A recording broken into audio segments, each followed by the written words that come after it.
Testing. Can you hear me? Okay.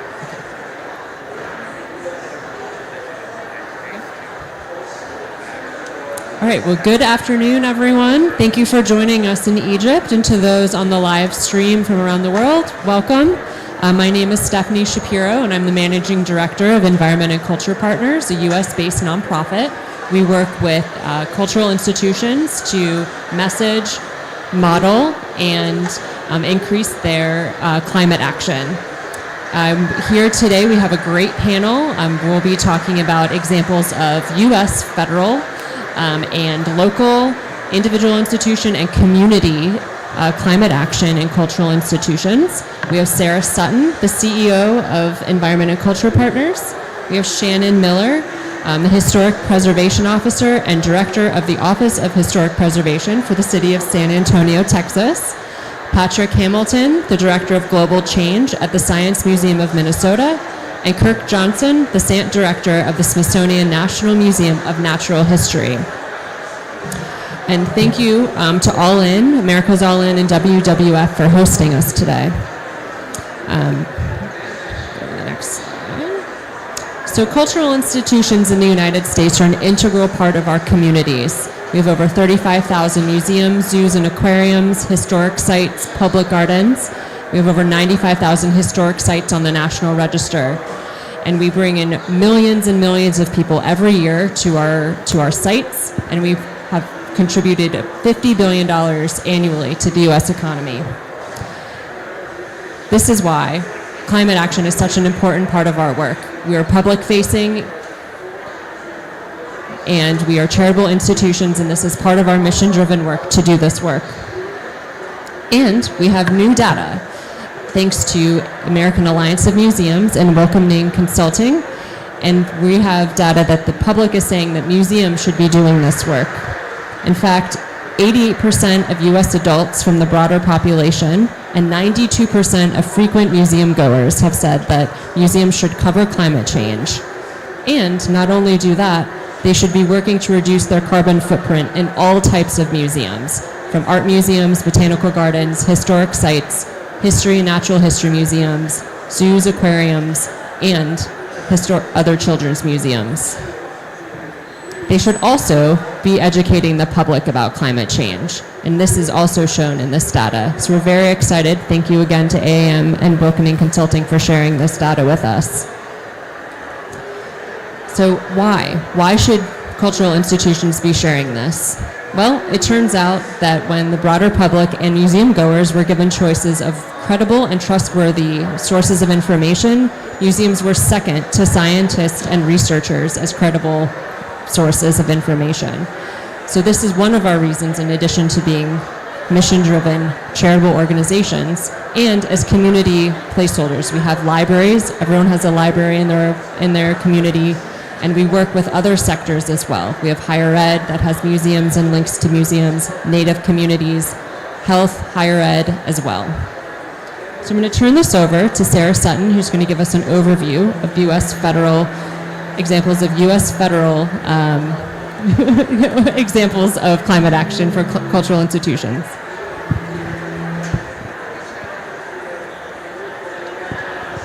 Thank you, Stephanie. So I'm Sarah Sutton. I'm the CEO of Environment and Culture Partners. I am not a federal staff member. I'm not a member of staff at the Institute of Museum and Library Services, but I'm an advocate for that. The way that I'm an advocate for the National Endowment for the Humanities, NEH. So I'm going to tell you about 4 carbon-focused projects that the U.S. federal government is supporting. One of those is called Culture Over Carbon.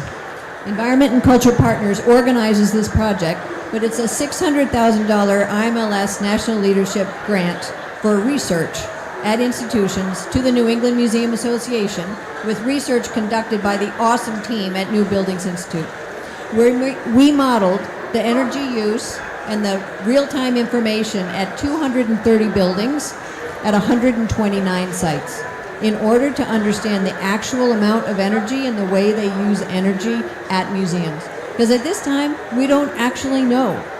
And we need to establish a carbon footprint so that we have a benchmark to reduce against. So our goal was to create a benchmark for the sector, to understand those field-wide use patterns that might be clues to understanding what we should do to reduce impacts. And we discovered that just among the folks in our small study, if they were to cut their emissions by 20%, that would be the equivalent to a quarter of what energy produced by the Hoover Dam in a year. So we know that if all of them did this much work or got to zero, what a difference we would be making. So this is the amount of different types of institutions we looked at. There were 9 different types. Most of them were art museums. Second in line were historic sites. And they were all across the country. What we discovered was that art museums had the highest intensity, energy use intensity per square foot of all of the institutions. And zoos and aquariums have the highest carbon intensity per square foot across all the institutions. We suspect, we're not positive, but we suspect this is due to the art museum's humidity demands for caring for collections. While for the zoos and aquariums, it's the amount of delivered fossil fuel for managing life support systems and supporting those in an emergency situation when the power grid goes down. We produced a messaging platform for Culture Over Carbon for all the individual museums participating so they could take this data and this language to their board, staff, city commissioners, folks who would fund this work, and be able to communicate confidently about carbon emissions at their institutions. Because we found as we were doing this work that even though all of us here geek out on what our UIs are, we all know where to find our energy data, the museums did not. They didn't even know where the bills came into their institution, let alone being able to capture those bills and put them into Energy Star Portfolio Manager and document it.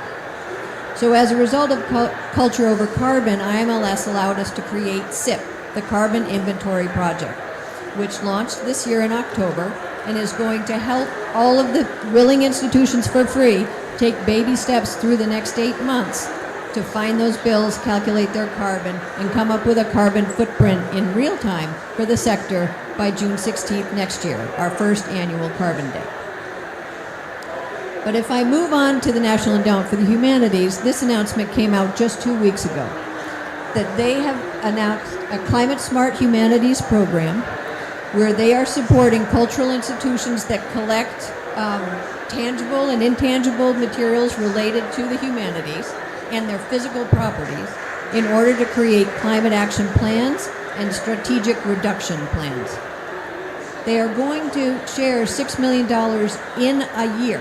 That is the largest contribution to cultural sector for carbon reduction in a 12-month period that we have yet to date.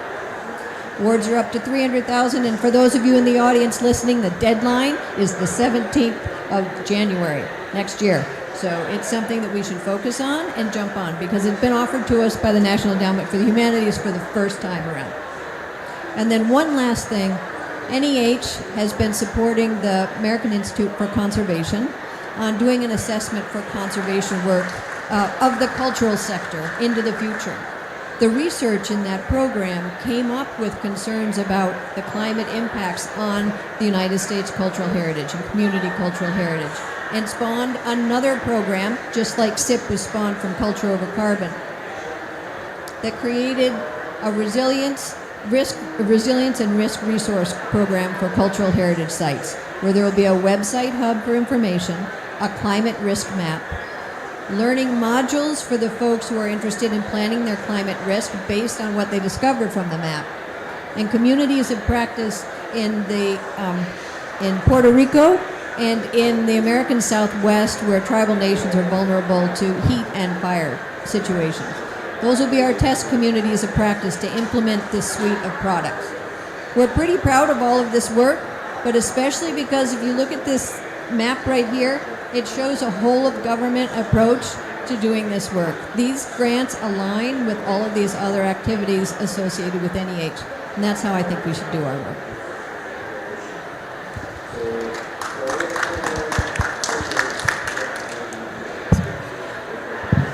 Thank you, Sarah. I'm Shannon Miller. I'm the director of the Office of Historic Preservation in San Antonio, Texas. And I'm going to talk a little bit today about our historic buildings and our older and historic neighborhoods as inherent resilience and building resilience in our community. Preservationists have really been engaged in sustainable practices, including adaptive reuse, material conservation, traditional crafts, and trades for decades. And the built environment of San Antonio really bears the mark of centuries of hazard events, including flash flooding, drought, violent storms. And with this knowledge of past climate adaptations, our office is really working to address the challenges that climate change presents and its impacts to our cultural heritage in San Antonio. Cultural heritage and heritage buildings really anchor our social memory and cohesion. They inform community identity and instill a sense of place. And all of these things are essential to inherent resilience.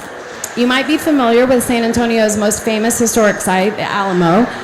It's one of 5 Spanish missions that were built in the early 18th century and have been inscribed as a World Heritage Site in 2015. Beyond the buildings themselves, though, the inscription really recognized the value of the intangible heritage that was born out of that kind of clash of cultures that occurred 3 centuries ago. As I mentioned, the city is no stranger to climate hazards. In fact, our other most significant or famous historic site, the Riverwalk, was actually built as a flood mitigation measure as a result of a series of catastrophic floods in the early 20th century that killed hundreds of residents and damaged a lot of our downtown buildings. And so climate, it really helped shape the history of our community in a number of ways. We know that our older and historic neighborhoods and buildings are inherently more resilient than some of our newer areas of the city. They're more human scale, they're more walkable, they have more shade, they have better access to buses and trees and libraries and schools. And so the preservation of our historic buildings is truly sustainable in an economic sense, a cultural sense, and an environmental sense. And fortunately, our city leadership understands this, and investing these assets is part of our city's adopted climate action and adaptation plan. So we're really focused on a number of things that are developing a more robust circular economy in San Antonio, with heritage buildings at the center of those initiatives. The first I'd like to mention is trades education and just kind of community education in general, but specifically trades education and service learning. We've been committed to outreach and education, and since 2009, we've been doing a number of programs to train homeowners, college students, do-it-yourselfers, realtors on the importance of the economic, workforce, environmental, and cultural benefits of retaining not only our historic buildings, but also our original materials. We've established programs such as STAR, which stands for Students Achieving Revitalization, and Rehaborama, both of which bring volunteer contractors and volunteer workers to arrest deterioration of our historic housing stock in our community. We also established the Rehabber Club, which is a way to recognize people who participate in those volunteer activities, and if they're professional contractors, they earn certification credit or as a way to promote their business and make themselves more readily available for citizens in the community. San Antonio has a well-established culture of talented and skilled professional trade practitioners that really is recognized throughout the region and the state, but those skills may be lost without the opportunity to hand these legacy skills over to the next generation. Many studies have shown that half of traditional tradespeople are over the age of 45, and so with retirements looming, there's a shortage of skilled and experiencing contractors and subcontractors who can really work on those historic buildings in a way that respects the material and the design as it should. And so adding to this gap of experienced tradespeople is the fact that estimates show that out of 100 frontline employees in the construction and trades industry, only 1 is a woman. And so really working to fill that gap, that diversity gap in the field is an important aspect of our program. So the Living Heritage Trades Academy is something that has grown out of our decade-long work in trades education. And this is really geared to providing training, workforce level training in traditional crafts and skills through an apprenticeship. And this is construction techniques based on pre-1960 housing. And luckily, this is recognized by the Workforce Development Agency in our city. And so students who participate in our Living Heritage Trades Academy are eligible for paid apprenticeships for 10 weeks, as well as wraparound services like financial counseling and childcare and things like that to make them able to enter into this new field. With a well-stocked pool of traditional trade practitioners, historic building owners will have increased access to affordable alternatives to removing our existing materials and throwing it in the landfill, and alternatives to demolition of our historic existing buildings. In addition to filling the gap in trained workforce, the program highlights the concept that the master craftsman and woman is just as important as our most significant historic buildings. These artisans and the traditional knowledge they possess are worthy of preservation and perpetuation. We also know that older and historic buildings disproportionately provide affordable housing in our city, and maintaining that affordability is necessary to community resilience, and the perpetuation of those traditional trades is central to that effort. In a related initiative, our City Council adopted just earlier this year a deconstruction ordinance that requires that when older and historic residential buildings are approved for removal, that they must be deconstructed rather than mechanically demolished. We think of it as like an organ donor. If one building has to go away, at least its parts and pieces can help extend the life of other important historic buildings. There's so many social and cultural values gained by choosing to remove a structure this way. It is much more beneficial from a public health perspective, but it also minimizes for the community the ferocity that traditional demolition is, especially if it was a building that was seen as important from a heritage perspective. By reclaiming those materials, we have a lot of opportunity for truly localized activity, including salvage material sale and, again, workforce development. And so my final point is another key aspect of our circular economy program is a material innovation center. You can see in the photo here that we have the mayor, the city manager, several council members, and several members of the community who came out to celebrate the opening of our material innovation center, which is not only a place for the material that comes as a result of deconstruction to end up instead of going to the landfill, but really we can use it as an opportunity to partner with educational institutions to do research on new material development, and all of the material that we collect will go at no cost into affordable housing. And so the benefit from this initiative is waste diversion, workforce development, disaster mitigation. We know that we'll have material readily available if there's damage due to disaster to historic buildings, and then affordable housing repair, as I mentioned. And so all of this together really builds a people-centered, cultural heritage-based strategy to develop our circular economy in San Antonio and build community resilience. Thank you.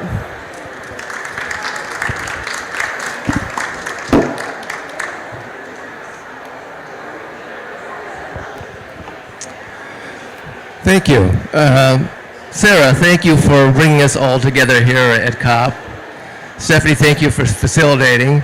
And thanks to all of you for selecting this session from the fire hose that is COP27. I greatly appreciate it, and I think my fellow panelists appreciate it as well.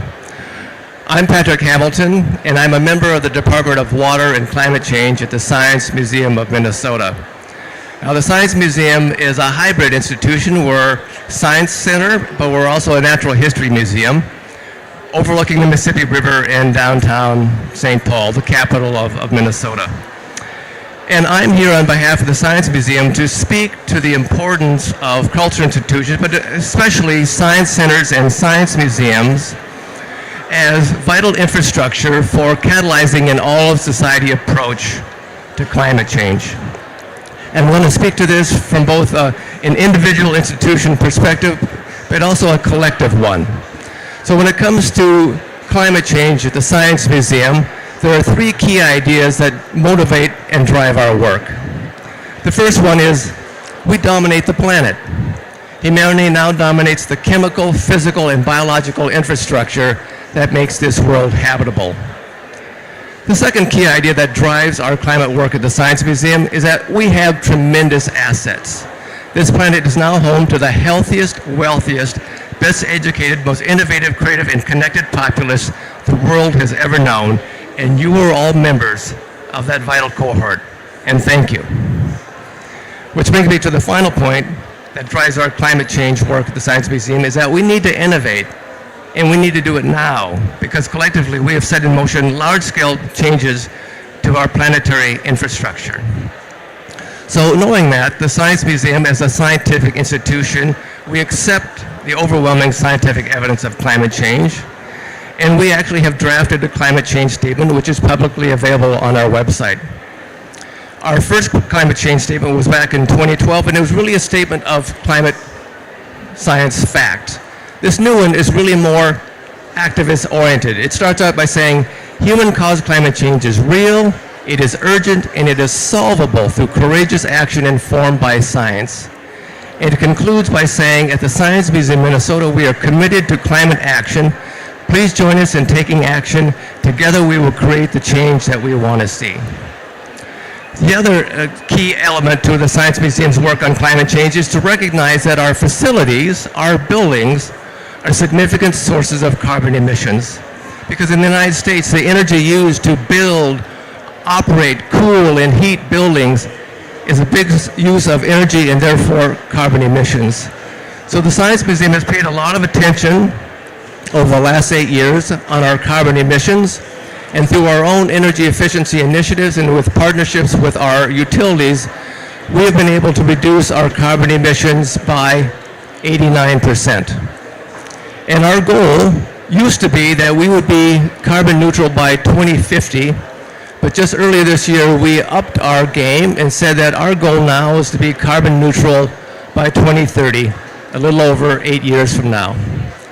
Now, the Science Museum recognizes that individual institutional effort is vital, but by itself is insufficient. We need across-the-board collaboration. And that's why the Science Museum of Minnesota is working with its partner, its umbrella professional organization, the Association of Science and Technology Centers, which has 600 plus members around the United States and around the world, which together engage 110 million people annually in science and technology. Now, this professional organization actually brought together Kirk, myself, and about 24 other members of the Science Museum Natural History community back in July to actually have a conversation about how this professional organization can mobilize this cohort of science museums and science centers become more involved in helping to drive an all-of-society approach to climate change in the United States and elsewhere. The good news is that we're not starting from scratch.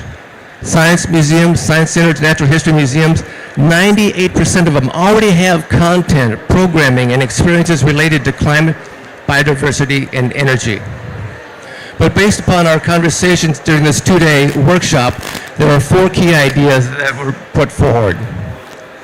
That is, let's work to help our member institutions and by providing them with guidance to aid institutional infrastructure progress and emission reductions. And Sarah, through her great work, has actually been instrumental in helping to benchmark not only the energy use of science museums, but all kinds of cultural institutions across the United States. Extremely essential work. Going forward, we also want to develop effective content infrastructure on climate change that supports people's values and identities, foster a sense of efficacy, and bolster social norms around action.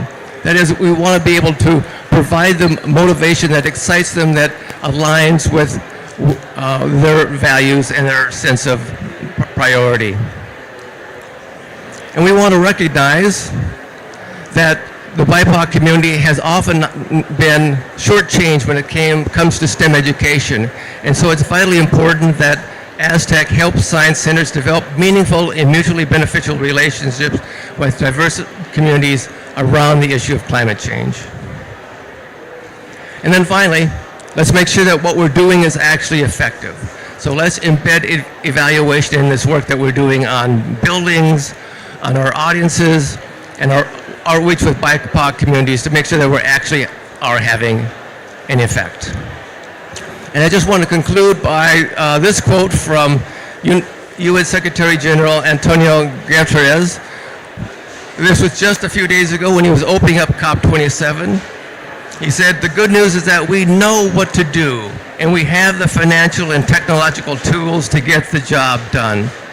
We have an amazing infrastructure of science museums, science centers, natural history museums, and other cultural institutions around the United States.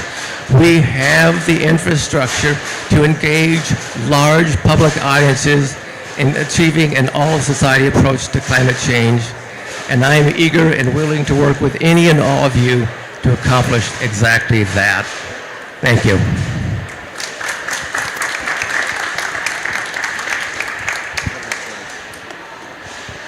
Pat, thanks for that. I want to talk about cultural institutions as infrastructure in 4 different ways.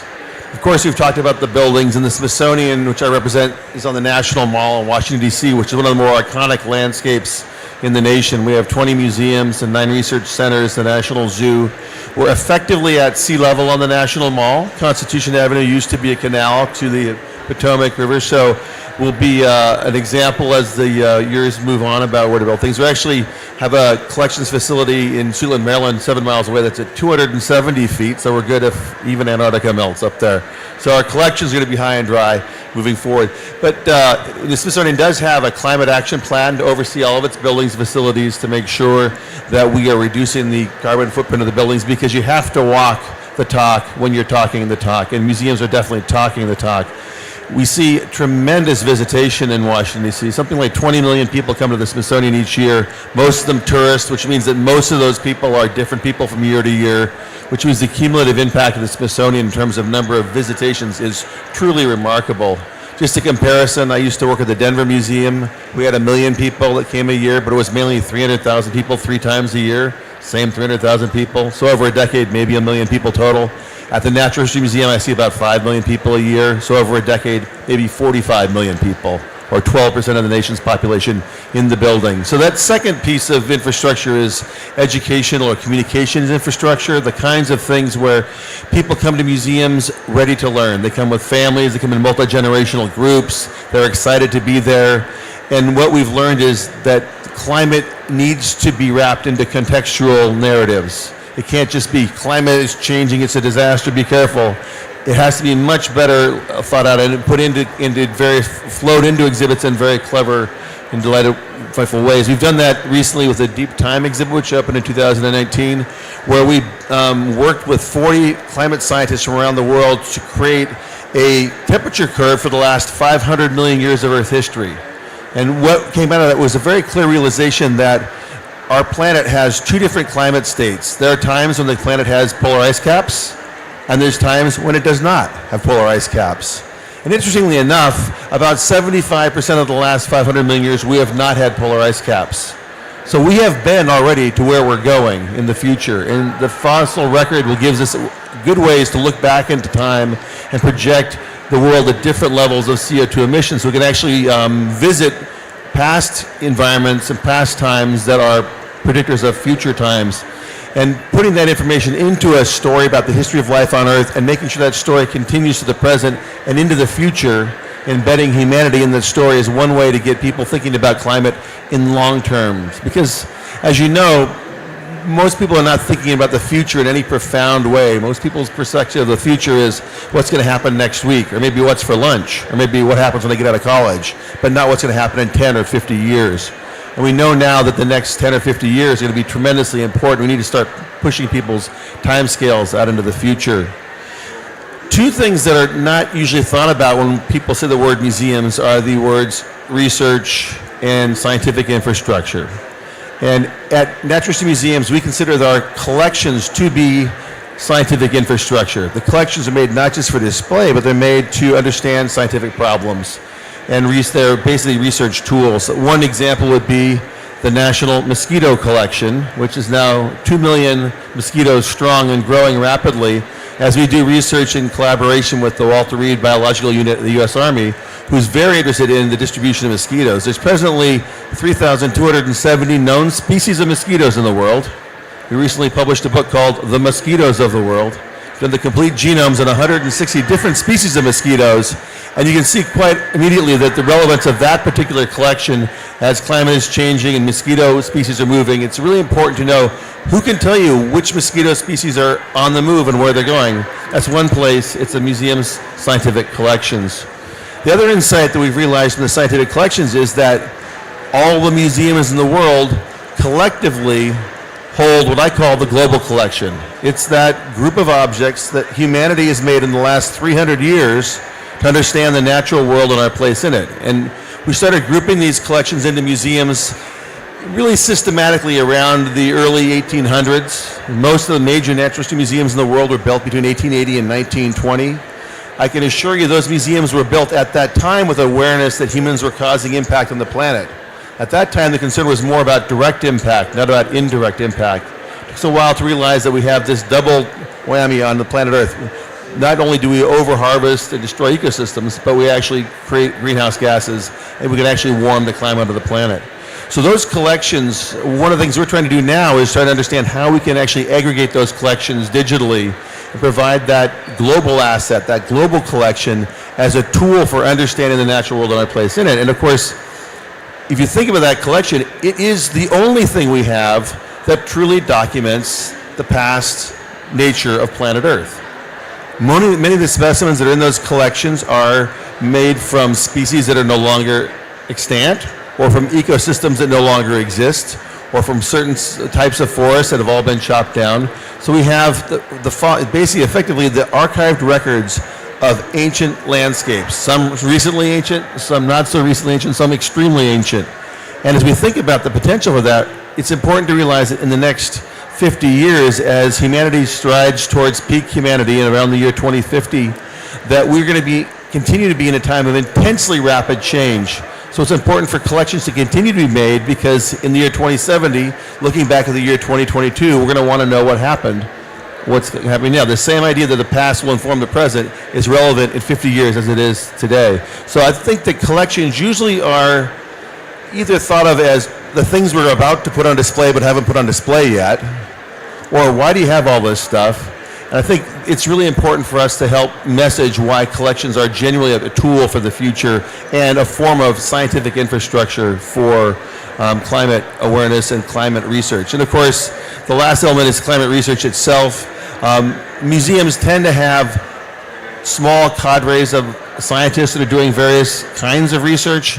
At the Smithsonian, we have about 100 scientists on staff at the Natural History Museum. And they're balanced by another 500 or 600 research associates, postdocs, and grad students.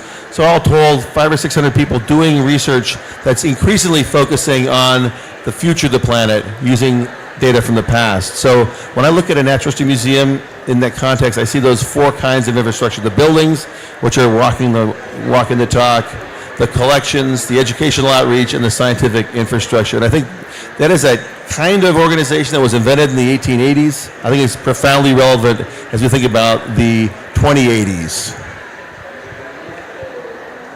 Thank you. I can attest that the mosquitoes here still exist. Might need their own book. Well, thank you. So we have some questions that we're going to ask the panel, and then we can open it up to everyone in the audience. But one question, Sarah, you talked about federal funding through NEH and IMLS for decarbonization projects, but what would you want non-governmental sectors to know about cultural institutions as infrastructure? Well, we have a special guest in the audience today, Senator Pat Bovey from Canada, and I was speaking with her 2 days ago, and she said museums employ every single sector. And I knew that in my gut, but I hadn't processed it and hadn't articulated it. So Stephanie talked about how many people we employ, what our contribution is to the GDP. If you think about jobs, we hire people who put in those air conditioning systems, who build the walls, who process the collections, who manage the waste, who feed the visitors, all of those things, the farmers who provide food. We hire every sector. And then to Kirk's point about the value of museums and the change over time or the not change over time, I would say in the ways in which we haven't changed over time, we're still not your mother's or your grandmother's museum. Twice during this conference, I have been lectured at the way in which museums are stuck in the past. They're colonizing nasty institutions, frankly. And I wanted to say as calmly as possible that we are part of the social infrastructure, we are part of the economic infrastructure, we're part of the climate infrastructure.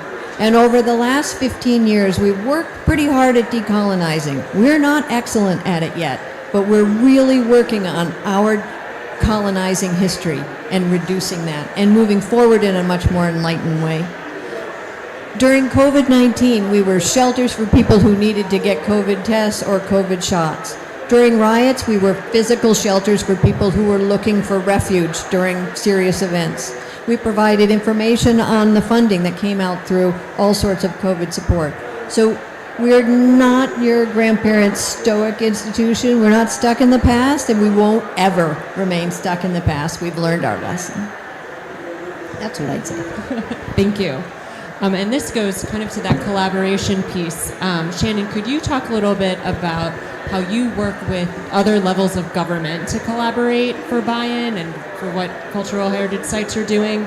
And then Kirk, if you can talk about within your institution, it's so big, what sort of buy-in do you think has been successful for you, and what other cultural institutions would need to make sure their work and looking at collections and work would be successful?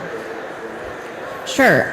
So obviously, a collaboration is really critical. I mean, the Office of Historic Preservation is not leading the whole city of San Antonio. So, it's really incumbent on us in order to be successful, to bring other departments, for example. I mean, we work very closely with solid waste, related to waste diversion, with public health, related to the impacts of demolition and things like that. Our development services department, our sustainability department, and have really looked into how to build those collaborations across the city infrastructure, but then also within the state, working with other cities and communities. Sometimes the state legislature in Texas is not always our friend, and so there's safety in numbers at times, and so really building collaboration across other cities in the region and the state, and so it really is about trying to bring as many people into the fold as possible from different perspectives, and it's not always from a cultural heritage perspective that somebody is interested. That may be how I come at it, but it's not how everyone comes at it, and so that's one thing that we've really learned, is to try to speak to people where they are and bring people into the conversation from a perspective that makes sense to them. Great. I think one of the things that's really amazing about the Smithsonian, I didn't realize it until I got there and really dug into it, is the National Museum. And people see it as the museum. It's 20 museums, but it also has a national remit. We have a network of over 200 affiliate museums around the country. We have traveling exhibits that go out, many of them free, around the country. We have the Smithsonian Magazine, the Smithsonian Channel. We have a national curriculum development program, the Smithsonian Science Education Center. We have outposts in Panama, in Florida, and Belize, and Alaska. So when I talk to people at the Smithsonian, I realize that very often I'm describing a kind of museum that's unfamiliar, which is a genuinely national museum. It's one that speaks to the nation. And we do see a lot of the nation in the city of Washington, D.C. It's a destination for most 8th graders. Most every person in the country has a memory or a thought or an idea about the Smithsonian. That word Smithsonian means a tremendous amount. So I think the potential for the Smithsonian to be part of the solution set for the 20th century is just now being developed. And we're here at the COP with a number of our colleagues from the Smithsonian representing all aspects of the Smithsonian's work, whether it's the scientific research we do on the forests of Panama or Africa or North America, or the plains of Montana, or whether it's the collections work we're doing in the Natural History Museum or the science curriculum we're doing on. So I think we're trying to develop that. At the same time, we are trying to grow our network and bring in additional partners to expand the reach. And at the heart of it, I think that museums in general have been isolated entities. They stand alone. There are not many museums in any given city, any large museums. You might have a small museum, but in terms of each city, there's only a few large ones in every city. Some cities don't have natural history museums, for instance. And what we've never done as a museum group is to build a functional network that shares content, that shares collections, that shares concepts. There are organizations, but it's really a time for us to start thinking about ways to do a top-down, bottom-up approach, or involving both the staff and the leadership of museums to try and find a way to make the world's museums collaborate in an effective way to see if we can multiply our impact rather than just adding our impact. Thank you. And this makes me think, Pat, kind of some of the work that you're doing really is, public engagement, and, could you talk a little bit about that and how you've engaged the public successfully, not only through the energy work, but through some of the other programs? Sure. I think that so when the Science Museum 8 years ago embarked on a major energy efficiency of the Science Museum, there were multiple parties within the Science Museum that bought into that. There was the facility manager who saw that as an opportunity to improve the physical infrastructure of the building that he was responsible for.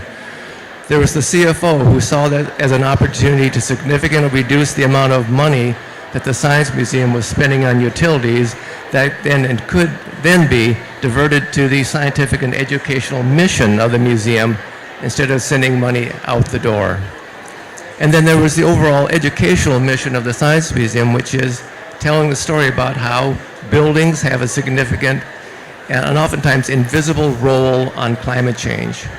And so we did this retrofit, and yes, we shared it with the public, but I think more importantly is that I and others have given hundreds of tours over the last 8 years to architects, engineers, building owners and operators, policymakers and opinion leaders to actually come to the museum, not walk through the exhibit halls, but to go down into the mechanical room and actually see the equipment that by itself cut our carbon emissions by a third and saved us $300,000 a year.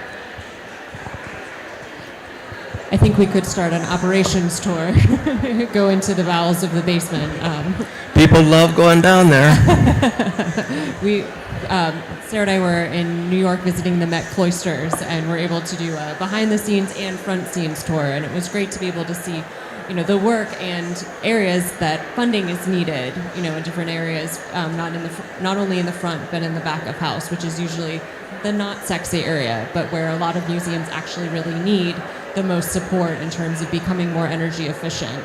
So I would ask, Pat, what are maybe Pat and Shannon, what are the funding sources? And I guess also for the Smithsonian, it's federal, private, but how do we get funding for energy efficiency, as well as, if it's incorporating climate into exhibits or education work?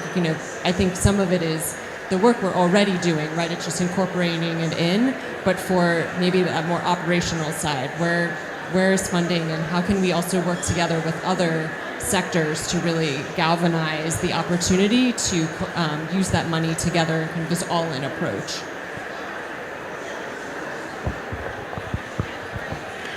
Well, when the Science Museum embarked on this big energy retrofit 8 years ago, Mission Advancement was very excited about this because what we were proposing to do was an energy innovation that actually had not been implemented in a large building in the Twin Cities metropolitan area. So it was pushing the envelope. So it was an opportunity for them to go out into the community and say, the Science Museum is willing to try something that no one else has yet.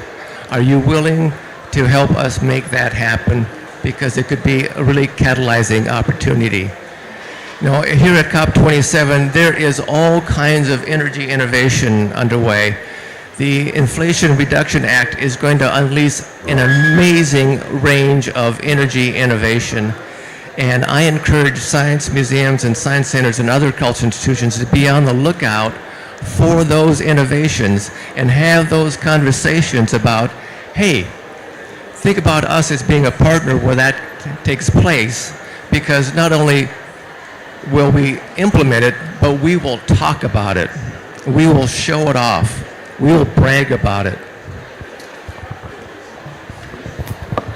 So my experience is obviously very local and very case by case, and a lot of our focus is about giving people the tools to do work themselves. And as we know, thanks to Carl Elefante's famous quote, the greenest building is the one that already exists. And so, much of our strategy is just really educating people and providing them with the skills they need to be good stewards of their historic buildings, and reinvesting in that quality material that is irreplaceable and keeping it out of the landfill. And when by hosting kind of DIY level courses and things like that to teach people to do their own weatherization or repair their own windows. I mean, some of those things are not very expensive to do if you give people the skills and you teach them how to do it themselves. We also look to a lot of different community partners and grant sources for larger initiatives, but funding is always a challenge in the preservation world, and so it's really for us been about kind of being creative, and I maybe shouldn't say this, but we also kind of take a fake it till you make it approach. Let's just try it, let's just dive right in and see what we can get done, and then oftentimes that kind of builds interest and enthusiasm and momentum. So we've been talking a lot about what we're doing, and we're at COP, and the theme is implementation. So what are you all looking forward to? What sticks out in terms of the next year, the next 5 years, in terms of work that you're doing, or that you see the sector could be participating even more in? And I'm taking notes in my head of how can we use the collaborative, collective approach to have more of the cultural sector, participate together, and also how can we work more with other sectors, to really further what our goals are. So, Sarah, I'll start with you. Well, because Stephanie and I helped create the cultural sector that is part of America is All In, that is my top priority and what I focus on. And we had an opportunity a few times already today to see federal and state and local level government officials talk about the work they're doing to bring IRA and IIJA money into their communities. And I think that All In and the partnerships created by the All In folks across multiple sectors gives us ways to get into more spaces, to broaden the work that we do, so that we can have a greater impact, but also more of us can have access. We'll have better programs. We talk a lot about accelerating our response, but if we accelerate too fast, we'll leave behind the relationships and the learning that we need to acquire at a slower sort of climate action pace. So broadening the work through cross-sector partnerships helps us expand the work and do more of it without having to run faster than we can do a good job at. I think that based on that question, it gives me an opportunity to talk about the Climate Heritage Network a little bit. I think that's what I'm really excited about. The Office of Historic Preservation is the North America co-chair for the Climate Heritage Network, and the network is really a group of organizations from arts, culture, heritage, libraries, museums, anybody in that kind of culture sector that believes that we can be stronger together, and that we're all doing a lot of great work around the world, and so we don't need to reinvent the wheel every time, and we can learn from each other. There are a lot of great resources that have become available to all of us through that network, and so I'm really excited to see it grow. It's not very old. only 3 years old, I guess, and but we've just adopted a really exciting action plan for the next year and a half, I guess, and there's a lot of work yet to be done, but there's so much potential with working across all of those kind of culture sectors. And I think it's become increasingly clear to me how profoundly relevant museums can be if they choose to be at this point in time, with all the issues of the Anthropocene arising, the tremendous developments in science and technology that allow us to communicate in new and different ways, and the realization that we hold in our collections not just the objects of the natural world, but also the cultural history of our peoples and the increased ability to access and showcase indigenous knowledge in the museum context. So certain three trends really are all in line with museums being profoundly important in the next several decades as we reach forward as a culture, as people, towards solving this challenge of the 21st century. So a quick story.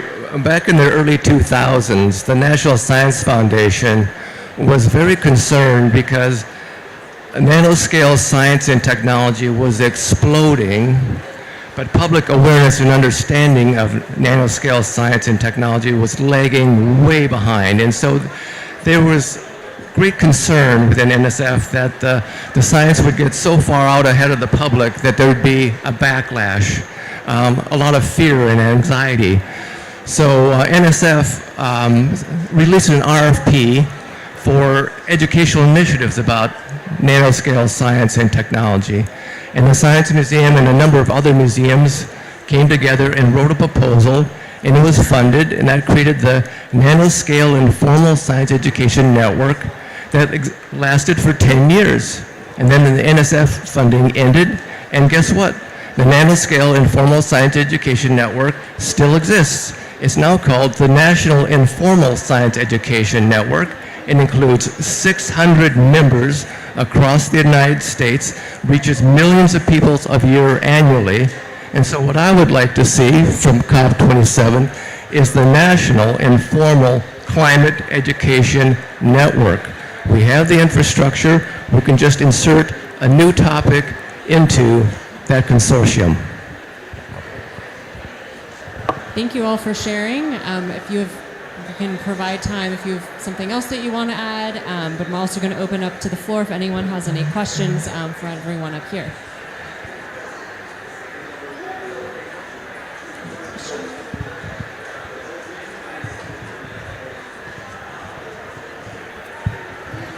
Thanks. Thank you for this. And as the interloper from your neighbor to the north, I think we have lots of opportunities to work together. And as one who's worked in museums for, I hate to say it, admit it, 50 years before I was appointed to the Senate, being the first museology person ever in the Senate of Canada, I sort of feel alone right now. You know, I had all my museum colleagues until I ended up in this new life.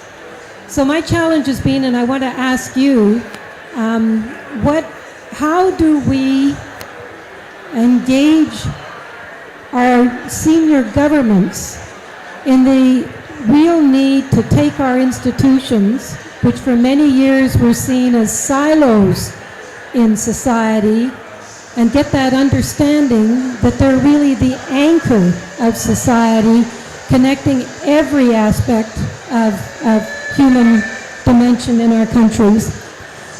I just had a declaration titled Respecting the Essential Role of Artists and Creative Expression in Canada. It did get through our Senate unanimously just before our Thanksgiving and is now in the House of Commons. But what it does is call on our Minister of Culture to engage and have consultations with his ministerial colleagues. The bill articulates some of them, but and others, right? And the sector. My hope, and I wonder if you can help me move this forward, my hope is that this will help our politicians, our elected politicians, because our Senate isn't elected, our elected politicians to understand that we're not an afterthought, and if they don't think of museums as core, we're going to lose a whole lot more from indigenous reconciliation to slow down climate change action and the whole 9 yards. So I just wonder if you've got some comments on that. Thanks. And my sense is that the politicians pay attention when you're relevant to their constituents. And that's the path we have to take. I mean, being in Washington, D.C. is great, but it's much better when we can do something that shows the senator from Arkansas the Arkansas minerals we have on display, or people from Arkansas that are our interns. So I think that's our approach, is to try and really reach the constituency of the nation, to reach the politicians of the nation. So the Science Museum, we have hundreds of thousands of people who come to the institution annually, but we have a school outreach program, and we collect data on that program assiduously. So every 2 years when we go before the legislature for an appropriation, we can tell every legislature how many schools were visited, how many school children and teachers, and we work very hard to make sure that every year we visit in person, on the ground, every single county in Minnesota, of which there are 87, and it's a fairly large state.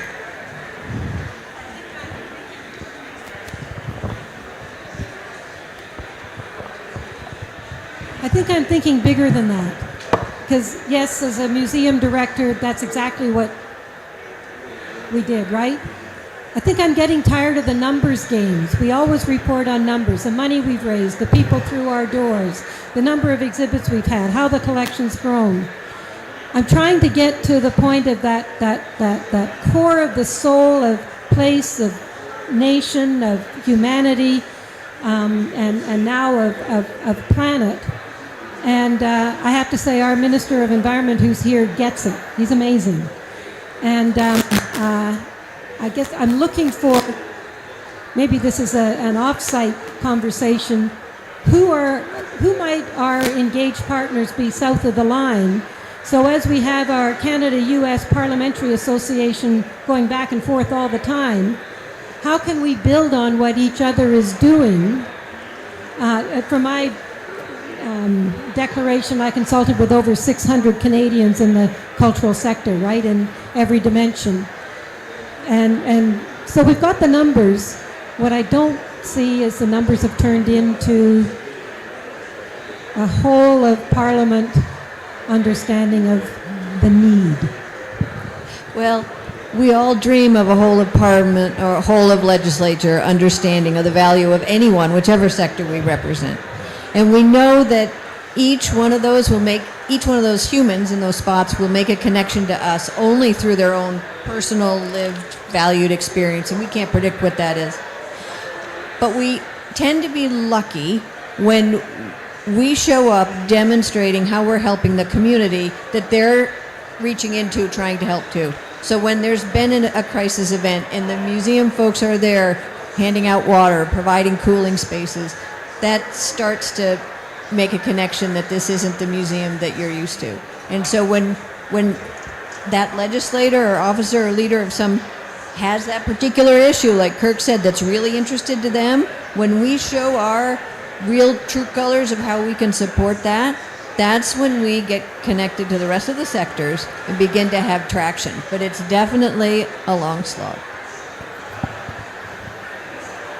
Thank you. Any other questions? Okay. Oh, go ahead.